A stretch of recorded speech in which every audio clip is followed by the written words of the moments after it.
सूरज सा तेज नहीं मुझ में, दीपक सा जलता देखोगे। अपनी हद रोशन करने को तुम मुझको कब तक रोकोगे। मैं उस माटी का वृक्ष नहीं जिसको नदियों ने सींचा है। बंजर माटी में पल कर मैंने मृत्यु से जीवन खींचा है। नमस्कार दोस्तों, मैं सरोज दिल्ली से। दोस्तों, आज मैं आपको इवनिंग वर्क दिखाऊंगी जो मैं शाम में अक्सर अपने गार्डन में अभी कर रही हूँ। क्योंकि अभी का वेदर थोड़ा अच्छा है, इसलिए आप खाद वगैरह दे सकते हैं। जितने बीड्स होते हैं सभी को हटाने होते हैं, उसके बाद खाद देना होता है। क्योंकि अगर आपने बीड्स के साथ ही दे दिया तो एनर्जी वो खींच लेगा। और जब हम ऑर्गेनिक गार्डनिंग करते हैं दोस्तों, तो इससे हमारा पाला पड़ता ही है, हमें हटाना पड़ता है। जितनी भी घासों को सबको साफ़ करना होता है। धीरे धीरे मैंने एक दिन में तो नहीं हो पाता है दोस्तों, क्योंकि गार्डन कई भागों में बटा हुआ है। धीरे धीरे मैं करती हूँ, कभी इस पार्ट में कभी उस पार्ट में। कभी कुछ लगाना होता है, कभी सीड लगाती हूँ, कभी पौधे लगाती हूँ। तो कुछ आप इस वीडियो में देखेंगे, कुछ आप भी प्रेरित होंगे कि आप भी कर सकते हैं। मेरा हमेशा वीडियो बनाने का उद्देश्य ये रहा कि आप भी कर सकते हैं, कोई भी कर सकता है अगर मैं कर सकती हूँ। दोस्तों, फरवरी और मार्च जो भी गार्डनर होते हैं उनके लिए बहुत इम्पॉर्टेंट होता है, क्योंकि वेदर उस समय थोड़ा अच्छा होता है। जैसे ही गर्मी आती है, आप सॉलिड फर्टिलाइज़र नहीं दे सकते हैं। लिक्विड तो आप दे दीजिएगा, पर सॉलिड आप नहीं दे सकते हैं। तो अभी जितने भी पौधे होते हैं बारी बारी से मैंने सभी में सिर्फ गोबर की खाद और नीम खली डाला है, और कुछ भी नहीं डाला है। अभी यही मिलाकर मैं हर पौधे में अभी दे रही हूँ।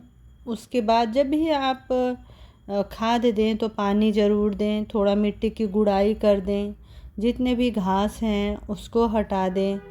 और अभी आप मॉर्निंग और इवनिंग में ही ये काम कर सकते हैं।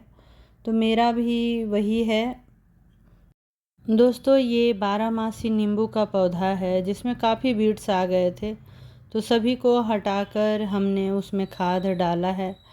और अभी भी चिड़ियों की आवाज़ बहुत अच्छी आ रही थी, पर इस समय गाड़ियों की आवाज़ बहुत ज़्यादा रहती है, इसलिए हमें आवाज़ को हटाना पड़ा। मेरा मन तो नहीं होता है दोस्तों कि मैं वॉइस ओवर करूं, पर गाड़ियों का शोर कई बार ज़्यादा हो जाता है शाम में और ज़्यादा रहता है, इसीलिए मैंने चिड़ियों की भी आवाज़ हटाई है। नहीं तो बहुत सुंदर लगता है सुबह और शाम में चिड़ियों की आवाज़।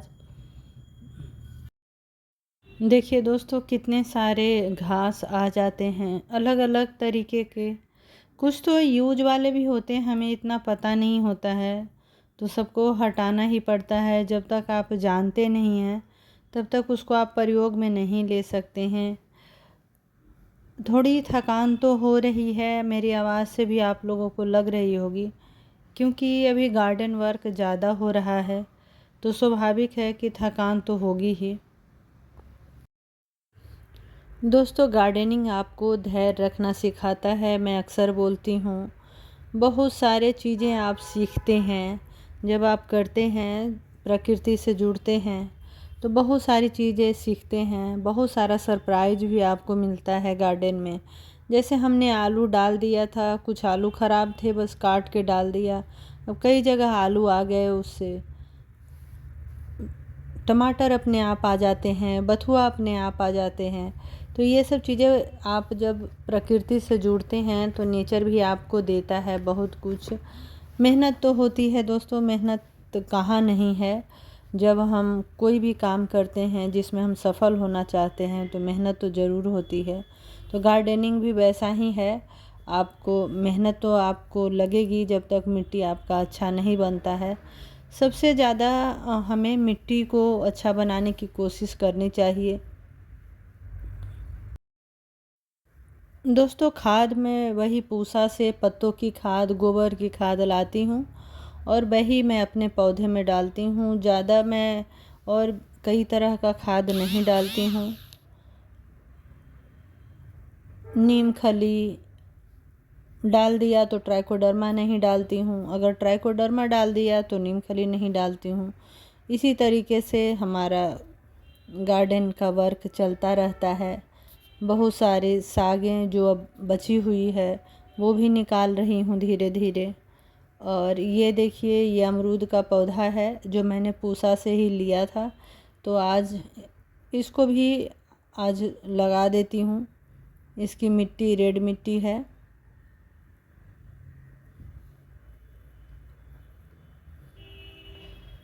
तो सारी मिट्टी हटानी पड़ी मुझे।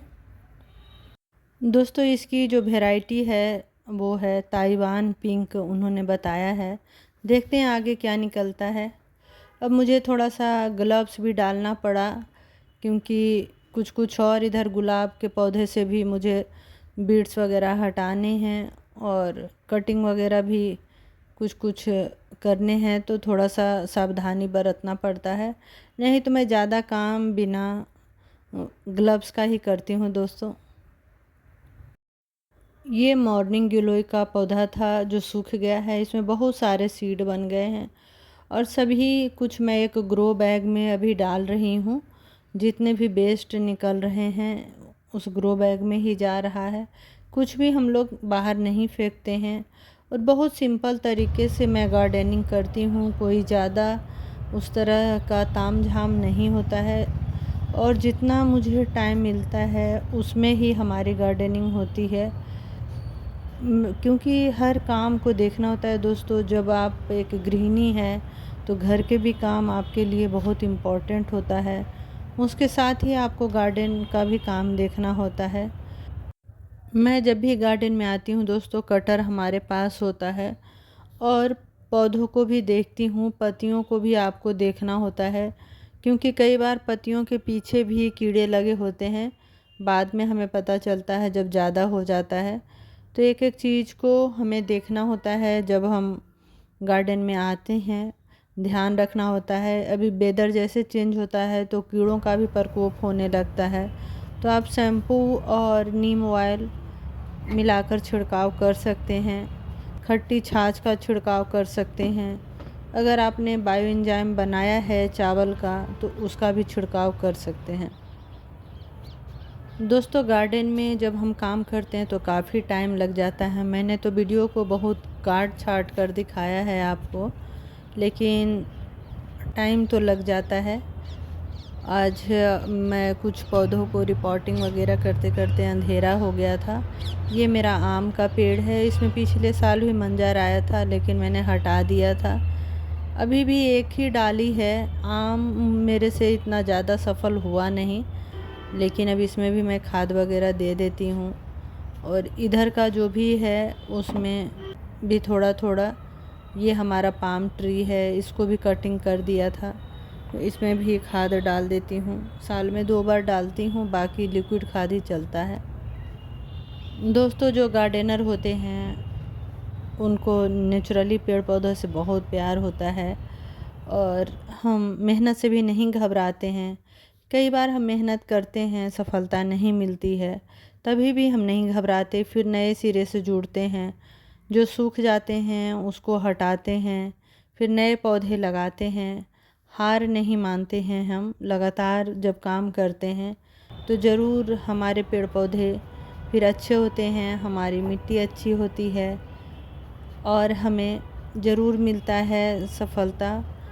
गर्मी में थोड़ी समस्या होती है, मैं भी यहाँ तो और अभी कोई इंतज़ाम नहीं कर पाई हूँ गर्मी से पौधों को बचाने के लिए, तो देखती हूँ आगे क्या रहता है। दोस्तों ये तोड़ी का पौधा है जो हमने ग्लास में लगाया था, इसका वीडियो भी मैं डाली थी। और ये हमारा ग्रो बैग है। तो ट्रांसप्लांट जब भी करें इवनिंग में करें, पहले थोड़ा सा गड्ढा कर लेना है। इसमें मैंने ट्राइकोडर्मा डाल दिया है गड्ढा करके, और आराम से इसको निकालना है। आप कट भी कर सकते हैं और निकाल भी सकते हैं, क्योंकि निकालने में पौधा को नुकसान हो सकता है, इसलिए बहुत ध्यान दे के निकालना है।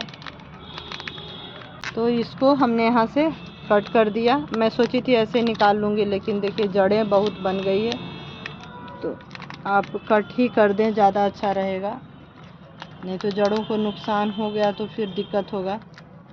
देखिए कितनी अच्छी जड़ें बन गई है।